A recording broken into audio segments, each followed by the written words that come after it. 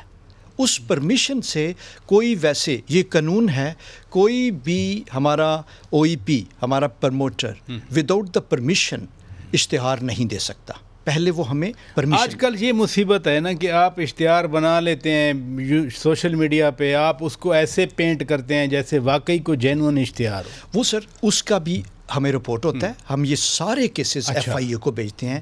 میں نے یہاں میں میرا جو عرصہ ہے یہاں پہ بیورو میں ایز اے ڈائریکٹر جنرل میں نے سینکڑوں کیسز FIA کو بھیجے ہیں جو کوئی ہمارے لائسنس ہولڈر کے علاوہ. ویسے آپ نے FIA کی بات کی, معذرت کے ساتھ معذرت بھی نہیں کرنا چاہیے کہ 350 پاکستانی اگر ایک حادثے میں گریس کے ساحل پہ ہلاک ہو جائے, پھر درجنوں جو ہیں کبھی اٹلی کے ساحل پہ کبھی یونان کے ساحل پہ مارے جاتے ہیں.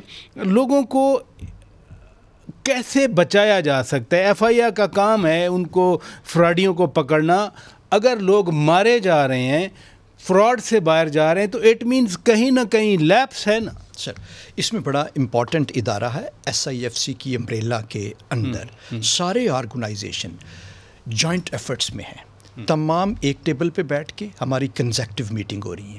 اس میں ٹریننگ دینے والے بھی موجود ہیں, انٹیریئر منسٹری کی کاوش بھی موجود ہے, FIA بھی موجود ہے, دوسرے تمام متعلقہ ادارے سارے ایک جگہ بیٹھ کے بڑی ہی کولیبوریٹو اور جوائنٹ ایفرٹ کے ساتھ یہ کام کر رہے ہیں. میں چھوٹی سی اس میں گزارش کرنا چاہتا ہوں کہ جو ایک ہے کہ جابس اویلیبل نہیں ہیں, لوگ اللیگلی باہر جانے کی کوشش کرتے ہیں, جابس بہت اویلیبل ہیں. یعنی آپ کہہ رہے ہیں جو برین ڈرین کا تانا دیا جاتا ہے. میں چھوٹا سا تھوڑے سے ڈاٹا شیئر کرنا چاہتا ہوں راج صاحب آپ کے ساتھ.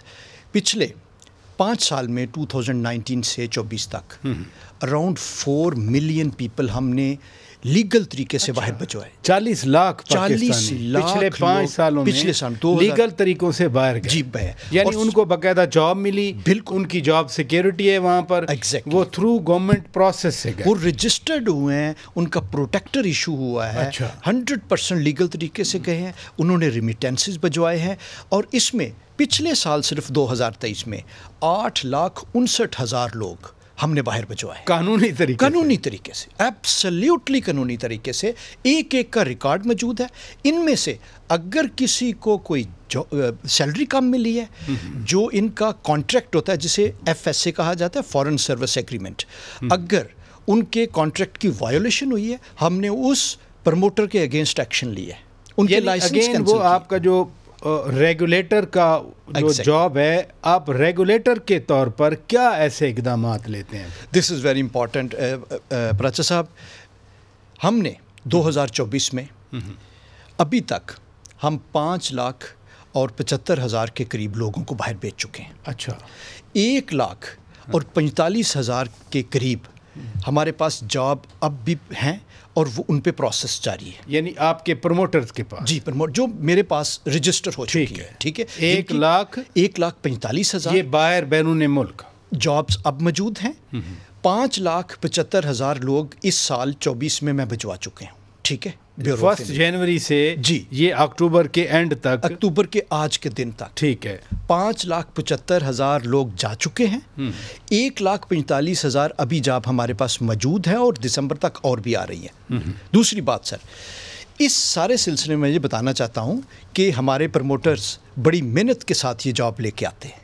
بہت کمپٹیشن ہے اس میں. انڈینز بھی جابس ڈھونڈ رہے ہیں, بنگلہ دیش میں, پوری سری لنکا کے لوگ ہیں, ایسٹرن یورپ سے آ گئے لوگ. میں ان کی کاوشوں کو, ان کی محنت کو بہت اپریشیٹ کرتا ہوں کہ وہ بڑی محنت سے پاکستانیوں کے لیے جاب لے کے آتے ہیں.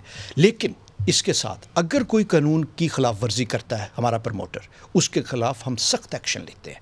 ابھی ہم نے جو قانونی ترامیم پرائم منسٹر آف پاکستان کے حکم کے مطابق کی ہیں، اس میں سزائیں بھی بڑھائی ہیں، جرمانے بھی بڑھائے ہیں، یہ فراڈیوں کے لیے۔ جی بالکل، اور بالکل آپ صحیح فرما رہے ہیں، اور اس کے علاوہ لائسنسنگ رجیم کو بڑا اسٹرکٹ کر رہے ہیں اور زیادہ اکاؤنٹیبلٹی کر اور پرفارمنس بیسڈ چل رہے ہیں۔ آپ ایک سرکاری محکمے کے ایک چھوٹا سا ڈیٹا آپ کی اجازت سے شیئر کرنا چاہتا ہوں۔